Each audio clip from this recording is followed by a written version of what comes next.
হত্যার বিচার না হওয়া পর্যন্ত এ দেশের মধ্যে কোনো নির্বাচন হবে না। বাংলাদেশে ভারতের আধিপত্যবাদ বিরোধী আন্দোলনের অগ্রনায়ক হচ্ছে শহীদ ওসমান হাদি। হাদি ভাই মারা গেছে তো শুধুমাত্র তার দেহটা মারা গেছে, কিন্তু তার আত্মাটা এখন পর্যন্ত বাংলাদেশে আছে, সকল বিপ্লবীদের অন্তরে সে আছে। এবং যারা রাজনীতি করে ওরাই সবচেয়ে বেশি দুর্নীতি করে।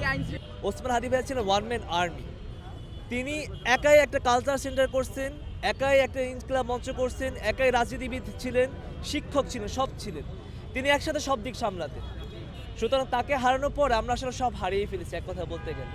আজকে ইনকিলাব মঞ্চের পক্ষ থেকে আমাদের জন্য প্রথমে বলা হয়েছিল যে সমস্ত যে মাদ্রাসা এবং মসজিদ রয়েছে সারা বাংলাদেশে সবার কাছে আজকে হাদি ভাইয়ের জন্য দোয়া চাওয়া হয়েছিল, এবং তাদেরকে বলা হয়েছে যে আপনারা আজকে আধিপত্যবাদ বিরোধী, বিশেষ করে ভারতীয় আধিপত্যবাদ বিরোধী বক্তব্য দিবেন, যাতে সবাই আমাদের ভিতরে হাদি ভাইয়ের চেতনা লালন করতে পারি। আমরা সবাই যেন জানতে পারি যে হাদি ভাই কী জন্য লড়াই করতেন এবং কী জন্য তাকে হত্যা করা হয়েছে। বাংলাদেশে ভারতের আধিপত্যবাদ বিরোধী আন্দোলনের অগ্রনায়ক হচ্ছে শহীদ ওসমান হাদি। আসলে এই রকম একজন হাদি সারা বাংলাদেশে যুগের পরে যুগ চলে গেলেও হয়তো বা আসবে না। আমরা হাদিকে আমাদের অন্তরে লালন করছি, এটা ঠিক, এটা 100% ঠিক, কিন্তু একজন হাদি হওয়া এত সহজ না। হাদি ভাই হয়েছে আমার আইডল। আপনারা সকলে জানেন যে কোটা আন্দোলনের পরে সকল নেতাদের মোটামুটি সমালোচনা আলোচনা হয়েছে, কিন্তু হাদি হাসনাদের উপরে কোনো সমালোচনা হয় নাই। এ দুইজন এখনো ফিউর আছে, তো এই দুইজনের মধ্যে একজনে সরাই দিছে। এটার পরে এখন পর্যন্ত আজকে প্রায় 20-21 দিন হয়ে গেছে, এখনো বিচার হয় নাই। আপনারা সকলে ঐক্যবদ্ধ থাকেন, লড়াই করেন, এই বিচার আমাদের হতেই হবে। হাদি ভাই মারা গেছে তো শুধুমাত্র তার দেহটা মারা গেছে, কিন্তু তার আত্মাটা এখন পর্যন্ত বাংলাদেশে আছে, সকল বিপ্লবীদের অন্তরে সে আছে। হাদি ভাই যদি বিচার না হয় তাহলে বাংলাদেশ থাকবে না। এটা ওই যে পাকিস্তানের পুরো পাকিস্তান হয়ে যাবে আবার, বা ভারতের একটা অঙ্গরাজ্য হওয়ার সম্ভাবনা আছে। এখানে আসার মূল কারণটা হচ্ছে হাদি ভাইয়ের হত্যার বিচারের দাবিতে।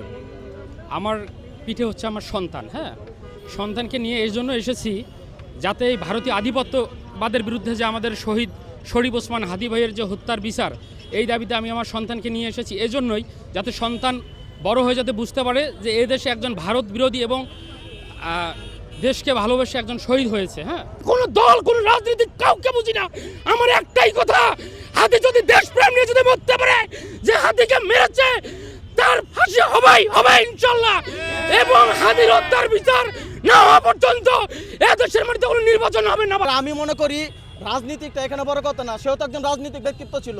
তাহলে সে যদি রাজনৈতিক ব্যক্তিত্ব থাকে, এই 8 আসনে তো সে নির্বাচন করতো, তাহলে এই 8 আসনটাকে তাকে কিভাবে সামাল দিবে? এখানে যেখানে একজন প্রার্থী খুন হয়েছে সেখানে তারা এখন নির্বাচনটাকে কিভাবে দেখছে? আমি এক কথাই বলবো, জুলাই বলেন, যে কোনো দল বলেন, জুলাই কারা নামছে মাঠে? ছাত্ররা। আমরা ছাত্ররা মাঠে নামছি। আমাদের দ্বারা কিন্তু এখন বাংলাদেশ একটা নতুন স্বাধীনতা পেয়েছিল, কিন্তু এই স্বাধীনতাটা এখন প্রশ্নবিদ্ধ হয়েছে। তার কারণ হচ্ছে রাজনৈতিক। আসলে পলিটিক্স জিনিসটা সবার ক্ষেত্রে যায় না। সবার আগে হচ্ছে দেশপ্রেম, আর দেশপ্রেম করতে হলে শুধু নেতা হলে হবে না, সাধারণ মানুষও কিন্তু দেশপ্রেম করতে পারে, সাধারণ মানুষও কিন্তু দেশের সেবা করতে পারে। শুধু নেতা টাইটেল দিয়ে দেশের সেবা করা যায় না।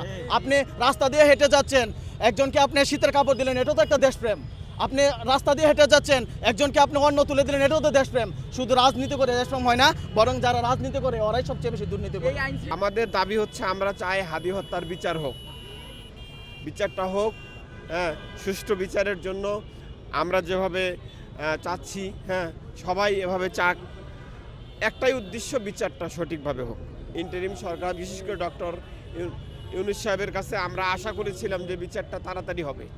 আমাদের যে প্রত্যাশা ছিল সেই প্রত্যাশাটা আমরা পাচ্ছি না, এজন্যই তো মূলত আন্দোলন। আমাদের দাবি হাদি ভাইয়ের হত্যার বিচার চাই।